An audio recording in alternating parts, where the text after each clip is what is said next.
Retro song use பண்ண விதம் செமையா இருந்துச்சு. ட்ரெய்லர்லயே பார்த்துருப்பீங்க அந்த ஒத்த ரூபா சாங்கோட பீட் எப்படி இருந்துச்சுன்னு. அது தேட்டர்லாம் எக்ஸ்பீரியன்ஸ் வேற ரகமா இருந்துச்சு. சினிமாட்டோகிராஃபியும் எடிட்டிங்கும் நல்லாவே இருந்துச்சு.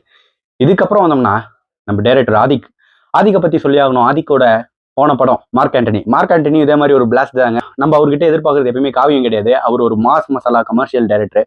அவரோட வேலையை இந்த படத்தை சரியா செஞ்சிருக்காரு. இந்த படத்தோட ஸ்கிரீன் பிளேவும் இந்த படத்துல இருக்க எமோஷனும் எந்த அளவுக்கு ஒர்க் ஆச்சுன்னு கேட்டீங்கன்னா எனக்கு 100% ஒர்க் ஆகல.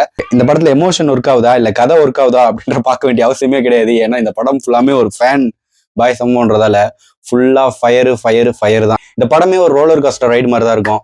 இந்த படத்தோட ஸ்கிரீன் பிளேல அந்த ஸ்டோரிக்குள்ள அவரோட ஐடியாஸ், அவர் ஒரு ஃபேன் பாயா அஜித்தை எப்படி எல்லாம் பார்த்து இருப்பாரோ அந்த படத்தை எல்லாமே ரீக்ரியேட் பண்ணுது.